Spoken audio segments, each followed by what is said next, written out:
အာဆင်နယ်တို့တက်ဆင်ရအောင်မဲ့လက်နက်တွေကပါလေအာဆင်နယ်ဟာပရီးမီးယားလိမှာ300ဒီဇက်ဒုတိယနေရာရပ်တည်နိုင်ခဲ့ပြီးတော့300ဒီစလုံးမှာပင်ချန်ပီယံဖြစ်လာမယ့်အသင်းတွေကိုတိုင်းတာအမျိုးမျိုးနဲ့ဖိအားပေးထားနိုင်ခဲ့ပါတယ်လက်ရှိရာသီမှာလည်းချန်ပီယံလိဆီမီဖိုင်နယ်အထိကိုတက်ထားပါတယ်ဆိုတော့သူတို့အသင်းအနေနဲ့အရင်9နှစ်ရှင်တော့အများကြီးတိုးတက်လာပါပြီရှင်ရမယ့်ကစားရန်တစ်ခုကိုပိုင်ဆိုင်လာပြီဖြစ်ပြီးတော့ဘယ်သူပဲလက်ခံခြင်းသည်ဖြစ်စေလက်မခံခြင်းသည်ဖြစ်စေ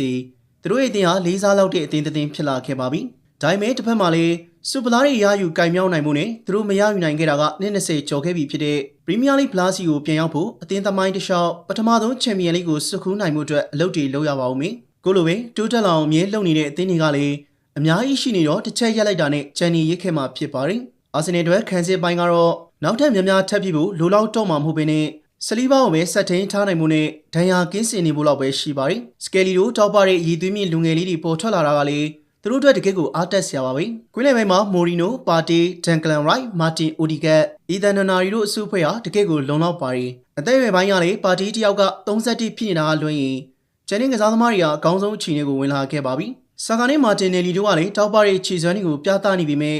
23နှစ်လောက်ပဲရှိသေးတော့အများကြီးအားကိုးရပါဦးမယ်။အာဆင်နယ်လိုအပ်နေတာကတော့လီဆန်ဒိုထရော့ဆက်ထက်ပိုပြီးတော့အားကိုးရတဲ့ကစားသမားဂျေဆုထက်ပိုပြီးတော့ကြံ့ခိုင်မှုကောင်းပွဲစားနိုင်တဲ့တိုက်စစ်ကစားသမားပါ။ဂိုင်းဟာဘက်ကတော့ရှိနေပေမဲ့တကယ်ကိုခွင့်ရေးတစ်ချိန်ဆိုရင်တစ်ချိန်ပိုက်သေးကိုထည့်ပြနိုင်တဲ့တိုက်စစ်မှုမျိုးကတော့သူဟုတ်မနေခဲ့ပါဘူးဆိုတော့ဒီနေရာမှာအာဆင်နယ်တို့ထပ်ပြီးတော့တက်ဆင်မှုလုံနေပါသေးတယ်အခုလည်းကြားဖြစ်နေပြီဆိုပေမဲ့ဒီခေတ်မှာကြားကိုအတောင်ပန်တတ်နိုင်မှလုံလောက်ပါမယ်ဒါကြောင့်စိတ်ချရတဲ့တိုက်စစ်မှုတယောက်ကိုမဖြစ်မနေရှာဖွေဖို့လုံနေပါပြီဒါပေမဲ့အာဆင်နယ်နဲ့အာတီတာတို့ကလည်းတိုက်စစ်မှုတိုင်းနဲ့အလုံးမဖြစ်ပြန်ပါဘူးသူတို့ရှာဖွေနေတဲ့တိုက်စစ်မှုတို့ရဲ့အရေးသွေးတွေထဲမှာကစားဝက်ပိုင်းမှာပါအများကြီးပါဝင်ပတ်သက်ပေးနိုင်မှုလိုအပ်တယ်လို့တကူတော်ရီချင်းမောင်ကအာဆင်နယ်နဲ့လိုက်ဖက်တဲ့အချိတ်ဆက်မျိုးတွေလုပ်နိုင်တဲ့ကစားသမားမျိုးတို့ကရှာနေကြတာပါဆိုတော့အဲ့လိုတိုက်စစ်မှုမျိုးရှာတွေ့ဖို့ဆိုရင်သူတို့အတွက်တကယ်ကိုအရေးကြီးပါတယ်တကယ်တော့လက်ရှိရာသီမှာကိုအဆုံးဖြတ်ပေးနိုင်တဲ့တိုက်စစ်မှုမျိုးတရားလောက်ရှိနေရင်ကိုအာဆင်နယ်အနေနဲ့ဒီထက်ပိုပြီးတော့အများကြီးလုပ်ပြနိုင်ခဲ့မှာပါဒါပေမဲ့တကယ်အချိန်ဒီမှာအဲ့ဒီလိုတိုက်စစ်မှုကင်းမဲ့နေတဲ့ဒဏ်ကိုခံစားခဲ့ရပြီးတော့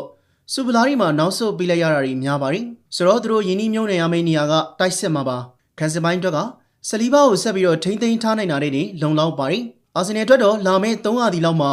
စူပလာဘလောက်ရမလဲကတော်တော်လေးကိုအရေးကြီးပါတယ်မာတင်အိုဒီကတ်ကလက်ရှိမှာအသက်26ဂျန်ကန်ရိုက်က26မိုရီနိုက28ပါဆာကာမာတင်နယ်လီတို့က23နှစ်ဖြစ်လို့အချိန်ရနေသေးပေမဲ့လက်ရှိအစုဖွဲ့နေဆိုရင်တော့သူတို့အတွက်လာမယ့်300ရာသီဟာစူပလာတွေရယူမှကိုရတော့မယ့်အချိန်ပါပဲအချိန်ကြီးဟာရက်မနေပါဘူးတချို့ကတော့အိုဒီကတ်နေရာမှာနွန်နာရီအစားဝင်လာမယ်ဆိုတဲ့အကြောင်းပြောကြပြီးမြဲအစုဖွဲ့တစ်ခုဆိုတာအဲ့ဒီလိုလှုပ်လှုပ်တာမဟုတ်ပါဘူးလက်ရှိမှာအစည်းကတ်နေတဲ့အစုဖွဲ့အကောင်းဆုံးအချိန်မှာစူပလာမရယူနိုင်ခဲ့ရင်အဲ့ဒါအသင်းကကုန်ကျထားတဲ့ငွေရှုံးသွားတယ်လို့ဆိုလို့ရပါတယ်ရိုက်ဆိုရင်လည်းတန်တရာကျော်ပေးထားတာပဲဆိုတော့ဒီအစုအဖွဲ့အတွက်သုံးထားတဲ့ငွေအချိန်လေ့ကျင့်ရေးအားထုတ်မှုတွေနီးစနစ်ပိုင်းနဲ့အသင်းလိုက်နားလည်မှုတွေအကျိုးရှိရလဒ်ထွက်လာဖို့ကဒီအစုအဖွဲ့တွေကိုအဆုံးဖြတ်လုပ်ပေးနိုင်မဲ့တိုက်စစ်မှုတူထပ်ထည့်ပေးနိုင်မှုသူတို့ရှာဖွေရတော့မှာဖြစ်ပါတယ်ဒါပေမဲ့ဗီတာအိုစီဟန်ကတော့အာဆင်နယ်ပရိသတ်တချို့ကတပွားပွားပြောနေကြပေမဲ့အာဆင်နယ်ဘိုးဖွင့်နဲ့အိုစီမန်ရဲ့အေဂျင့်တွေရဲ့အနေထားကြောင့်မဖြစ်နိုင်ပါဘူးသူတို့ကနဦးစိတ်ကူးထားတဲ့အထက်မှာဗီတာယောခရက်အလက်ဇန်ဒါအီဆက်တို့လိုတိုက်စစ်မှုတွေကတော့သူတို့နဲ့ကိုက်ပါတယ်